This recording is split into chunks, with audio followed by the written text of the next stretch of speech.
Give thanks to the Lord. Psalm 138.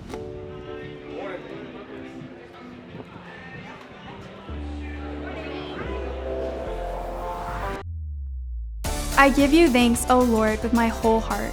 Before the gods I sing your praise. I bow down toward your holy temple and give thanks to your name. For your steadfast love and your faithfulness. And they shall sing of the ways of the Lord, for great is the glory of the Lord. The Reach Vision is our 5-year vision to see our church mobilized to reach our neighbors, people right around us, to reach our city, our surrounding community, and to reach the nations. I think the people of Providence have really embraced and engaged the Reach Vision. What we've seen over the past year is anywhere from 20 to 25% growth in worship attendance. We've had over 900 first-time guests. We've seen our life groups, we've seen individuals step up and really seek to serve the city, and we've seen 350 plus stand up and say, "Send me to take the gospel to the nations." I'd never been on a mission trip. I'd never been out of the country before. And I just didn't know. I was very scared, very fearful. But I think one of the things that he showed me was that sometimes you just say yes and you put your yes on the table and then the door either is open or closed. And so I just said yes and was willing to go, and everything just kind of fell into place. I think you can kind of think of it like it needs to be in that order, reach your floor, reach your city, reach your world. But it doesn't necessarily have to be that way, because I went to reach the world over spring break, and it came back and it had spurred my desire to reach my city and my four even more. I think something about reach that's really neat with this whole order you're talking about of is it your four, your city, and then the nations? I think there's something unique about the nations being right here at our doorstep. We go to the nations in one sense, but the nations are also brought right to us. And I think we've talked about that a lot in college gathering. There's right here in front of us, the nations are here. I grew up in China. In China, we don't have the tradition of going to church. So I didn't have any faith. So I met Susan in the gym. I felt like there was a part of her that was very interested, and I sensed that often in her conversations. So I just kept asking. And just very slowly, I could see God was working. And I'll never forget when she looked at me and she said, "I believe."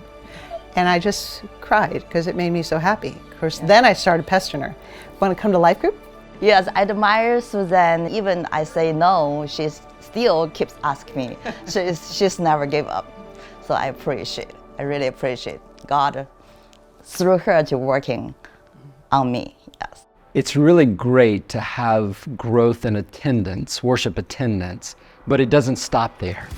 Our true pursuit is to grow people up to maturity in Christ. And so life group leaders are doing a tremendous job, and some have even sacrificed their own groups to branch out and start new groups so that more people can become a part of community. The state of Carter-Dorman was great. I felt like I fit in right away. It was a really welcoming community, lots of strong believers. But at the same time, I think we both noticed how big the group was and that there was probably some room for multiplication. When our life group leader approached us, I felt like I wasn't prepared at the time to lead a group. Yeah, I would say I felt wholly unqualified when Joe approached me and talked to me about it, but that really pushed me to do something I didn't think was possible. It's grown into something I couldn't imagine. People started coming to our group, and then immediately we blossomed to 12, 15 people.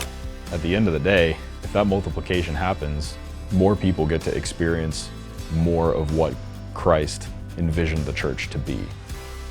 So part of our Reach Vision is to reach our city. We historically have done that twice a year and come together in the fall and in the spring, but it's been amazing to see God use really City Serve sort of as a launching pad for multiple things to take place throughout the whole year. Our desire is to reach the city. And so we know that as our city grows and as more and more people come, we can't do that by ourselves. We need other churches in the area that are healthy and that are preaching the gospel.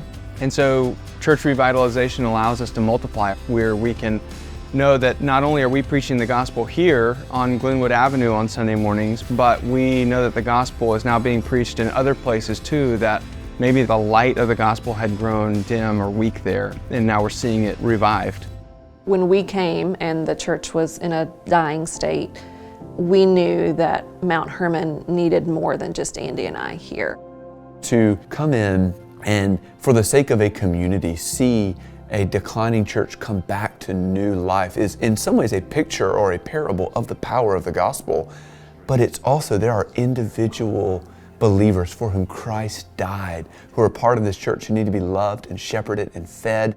We believe God created the church as the one avenue to reach people. And so we've planted churches here in Raleigh, but we also support church planters all over the world.